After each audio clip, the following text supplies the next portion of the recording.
అవకాశం ఇచ్చారా అంటానికి నేను దాంట్లో మాత్రం నాకు ఒక అయోమయమే ఉంది. ఎందుకంటే అన్ని పథకాలు అమలు చేసిన ఓడగొట్టినటువంటి వాళ్ళు ఆ పథకాలు వద్దు అప్పుల పాలైపోయింది రాష్ట్రం అన్నందువల్లనే ఓడించారా, లేదు అంటే కనుక ఎక్కువ ఇస్తానంటే ఓడించారా?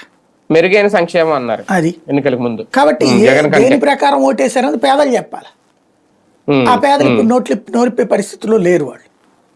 కాబట్టి కొంత టైం తీసుకుంటుంది క్లారిటీ రావడానికి. సరే, ఇక్కడ ఇంకో కోణం ఏంటి అంటే ఇప్పుడు అచ్చెన్నాయుడు గారు కూడా చిన్న వ్యక్తి ఏం కాదు, ఆయన రాజకీయాలు ఎప్పటి నుంచి ఉన్నారు, చాలా సీనియర్. నిన్న ఆయన మాటలు చూస్తే అంటే అలాంటి వాళ్ళు అచ్చెన్నాయుడు గారు లాంటి వాళ్ళు తెలుగుదేశం పార్టీలో చంద్రబాబు నాయుడు గారు ఇచ్చిన హామీల మీద కాస్తంత విస్మయం వ్యక్తం చేస్తున్నారు. ఇవన్నీ సాధ్యం కాదు, ఏదో బాబు గారు చెప్పేశారు, అందుకే మొత్తం అదే రాష్ట్రాన్ని అమ్మేయాలి, మొత్తం ఇప్పుడు ఇదంతా సాధ్యం కాదు, ఇంత డబ్బు తేలేము అని ఒక నిరుత్సాహంతో ఏమన్నా చెప్పినట్టు అనిపించింది ఆయన. అట్లేం లేదు, పబ్లిక్ అడుగుతున్నారు అడిగిపోయినప్పుడు ఇంటింటికి పొమ్మన్నారు, సుపరిపాలన అని చెప్పమన్నారు, అంతా బాగానే అందుతున్నాయి కదా అని అడగమన్నారు. ఏడ అందుతున్నాయి అన్న, ఇదివరకు అయితే కనుక డబ్బులు అట్టేసి ఊడు ఎట్టేసి ఊడు ఏడాదికి వచ్చాడు 40-50 వేలు డబ్బులు వచ్చాయన్న, మీరు వచ్చిన తర్వాత ఇంకో 30-40 వేలు పెరుగుతుంది అన్నారు కదన్న, ఏడ వస్తున్నాయి అన్న అని అడుగుతున్నారు.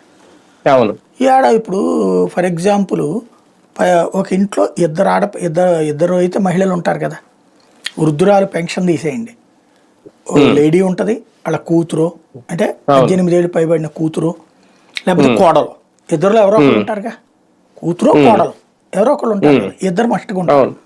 1500 వచ్చాయి కదా, 3000, 1 కోటి కుటుంబాలు వేసుకుందాం, 3000 కోట్లు నెలకి పోయినట్టే కదా.